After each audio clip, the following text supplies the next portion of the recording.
अस्सलाम वालेकुम जी। ਅੱਜ ਅਸੀਂ ਬੈਠੇ ਹਾਂ ਰਹਿਮੇ ਸ਼ਾਹ ਦੇ ਵਿੱਚ ਤੇ ਸ਼ਹਜ਼ਾਦ ਜੋਈਆ ਪ੍ਰੋਫੈਸਰ ਸ਼ਹਜ਼ਾਦ ਜੋਈਆ ਸਾਹਿਬ ਬਹਾਵਲ ਨਗਰ ਮੰਚਨਾਬਾਦ ਮਕਲੋੜਗੰਜ ਅੱਕਾਂ ਵਾਲੀ। ਅੱਜ ਸ਼ਬਰਾਤ ਦਾ ਦਿਹਾੜਾ ਤੇ ਅਸੀਂ ਅੱਜ ਹਲਵਾ ਪੂਰੀ ਵੀ ਕੱਢੀ ਆ ਜਿੱਦਾਂ ਨਿੱਕੇ ਹੁੰਦੇ ਅਸੀਂ ਦੇਖਦੇ ਆਨੇ ਆ।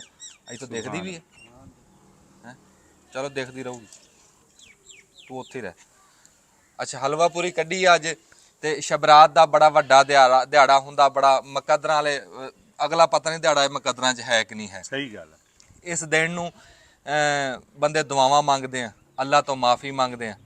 ਮੈਂ ਇਹ ਗੱਲ ਕਰਦਾ ਜੋਈਆ ਸਾਹਿਬ ਜੇ ਬੰਦਾ ਚਾਹਵੇ ਨਾ ਤੇ ਉਹ ਆਪਣਾ ਹਰ ਰਾਤ ਨੂੰ ਸ਼ਬਰਾਤ ਬਣਾ ਸਕਦਾ ਤੇ ਹਰ ਪਲ ਨੂੰ ਉਹ ਸ਼ਬੇ ਮਿਰਾਜ ਬਣਾ ਸਕਦਾ ਜੇ ਉਹ ਚਾਹਵੇ ਤਾਂ। ਵੀ ਸੋਹਣੇ ਨੇ ਫਰਮਾਇਆ ਵੀ ਨਮਾਜ਼ ਮੋਮਨ ਦੀ ਮਿਰਾਜ ਆ ਤੇ ਫਿਰ ਰੋਜ਼ ਬਣਾ ਮਿਰਾਜ ਆਪਣੀ। ਸਾਲ ਉਡੀਕਣ ਦੀ ਲੋੜ ਕਿਹੜੀ ਆ ਵੀ ਜੇ ਆਪਾਂ ਹਰ ਪਲ ਉਹਦੇ ਤੋਂ ਡਰਦੇ ਰਹੀਏ। ਸਿਆਣੇ ਕਹਿੰਦੇ ਜੇ ਕਰੀਏ ਤਾਂ ਡਰੀਏ ਜੇ ਨਾ ਕਰੀਏ ਤੇ ਬਹੁਤਾ ਡਰੀਏ। ਹਾਂਜੀ ਹਰ ਪਲ ਉਹਦੀ ਯਾਦ 'ਚ ਰਹੀਏ ਉਹਦੇ ਤੋਂ ਮੰਗਦੇ ਰਹੀਏ ਤੇ ਰੋਜ਼ ਦਿਹਾੜਾ ਸ਼ਬਰਾਤ ਦਾ ਹੀ ਆ ਸਾਡਾ ਜੇ ਅਸੀਂ ਬਣਾਈਏ ਤਾਂ। ਬਾਕੀ ਉਹ ਮਾਲਕ ਆ ਤੇ ਉਹ ਸਾਡਾ ਰੱਬ ਆ ਬਹੁਤਾ ਡਰਨ ਦੀ ਵੀ ਲੋੜ ਕੋਈ ਨਹੀਂ। ਉਹਦੇ ਨਾਲ ਪਿਆਰ ਦੀ ਗੱਲ ਆ ਉਹਨੂੰ ਉਹਦੀ ਯਾਦ 'ਚ ਰਹਿਣਾ ਚਾਹੀਦਾ। ਮਾਮਾ ਨਾਲ ਜ਼ਿਆਦਾ ਪਿਆਰ ਕਰਦਾ ਉਹ ਤੋਂ ਡਰਨਾ ਕਾਹਦਾ। ਹਾਂ ਇਹ ਡਰੋ ਇਸ ਗੱਲ ਤੋਂ ਡਰੋ ਵੀ ਕਿਤੇ ਉਹ ਸਾਡੇ ਤੋਂ ਨਿਗਾਹਾਂ ਨਾ ਫੇਰ ਲਵੇ ਕਿਤੇ ਰੁੱਸ ਨਾ ਜਾਵੇ। ਇਹ ਡਰ ਹੋਣਾ ਚਾਹੀਦਾ ਉਂਝ ਨਹੀਂ ਡਰਨਾ।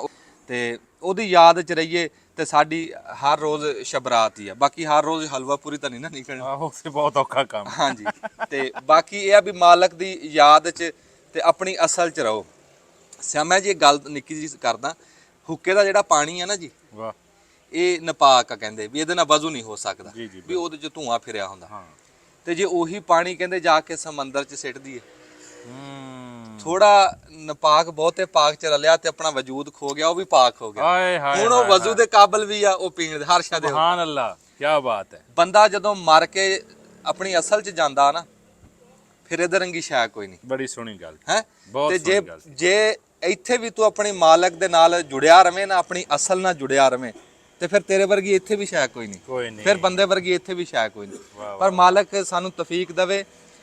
ਮੇਰਾ ਹੱਕ ਨਹੀਂ ਬਣਦਾ ਮੈਂ ਤੁਹਾਨੂੰ ਇਦਾਂ ਉਹ ਗੱਲਾਂ ਦੱਸਾਂ ਕਰਾਂ ਤਬਲੀਗ। ਮੈਂ ਤਾਂ ਆਪ ਇਹ ਗੱਲ ਇਹੋ ਜੀ ਗੱਲ ਉਹ ਬੰਦਾ ਕਰ ਸਕਦਾ ਜਿਹੜਾ ਆਪ ਕਾਮਲ ਹੋਵੇ ਜਿਹੜਾ ਅਮਲ ਕਰਦਾ ਹੋਵੇ ਜਿਹੜਾ ਮਾਲਕ ਨਾਲ ਜੁੜਿਆ ਹੋਵੇ। ਅਸੀਂ ਤਾਂ ਅੱਧ ਪਚੱਦੇ ਗੁਨੇਗਾਰ ਬੰਦੇ ਤੇ ਪਰ ਫਿਰ ਵੀ ਚਲੋ ਇਹ ਸਾਡੇ ਕੋਲ ਪਲੇਟਫਾਰਮ ਆ ਇਹਦੇ ਜ਼ਰੀਏ ਅਸੀਂ ਮੌਕਾ ਲੱਭਦੇ ਹਾਂ ਵੀ ਕੋਈ ਗੱਲ ਚੰਗੀ ਕਰ ਜਾਈਏ ਭਾਵੇਂ ਸਾਡੇ ਮੂੰਹ ਤੇ ਨਹੀਂ ਪੈਂਦੀ ਪਰ ਅਸੀਂ ਉਹ ਕਰ ਜੰਨੇ ਹੁੰਨੇ।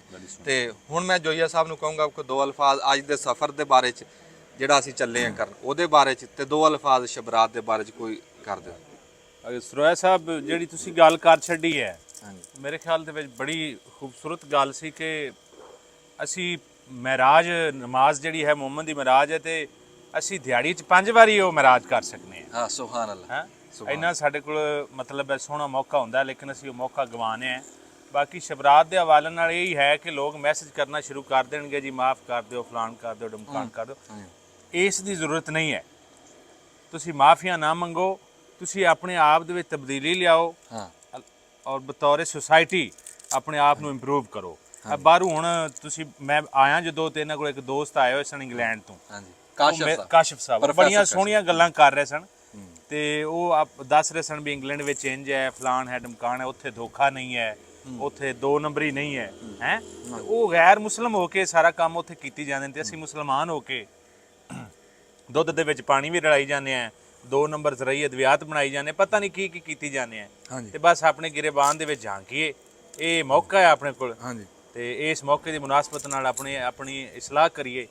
ਤੇ ਬਾਕੀ ਸਰੋਇਆ ਸਾਹਿਬ ਇਹ ਠੰਡੀ ਨਾ ਹੋ ਜਾਵੇ ਮੈਂ ਨਾ ਵੀ ਮੜ ਜਾ ਵੀ ਦੱਸ ਦਿਓ ਚੱਲੇ ਕਿੱਥੇ ਆ।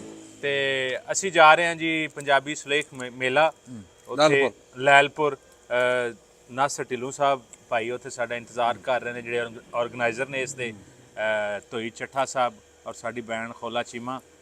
ਅਸੀਂ ਉੱਥੇ ਜਾ ਰਹੇ ਹਾਂ ਜੀ ਹੁਣ। ਜਿਉਂਦੇ ਵਾਸਤੇ ਖਾਓ ਤੁਸੀਂ। ਜਿਉਂਦੇ ਵਾਸਤੇ ਰਹੋ ਜੀ ਬਹੁਤ ਸ਼ੁਕਰੀਆ। ਖਾਓ ਆ ਜਾ ਤੂੰ ਖਾ ਲਾ।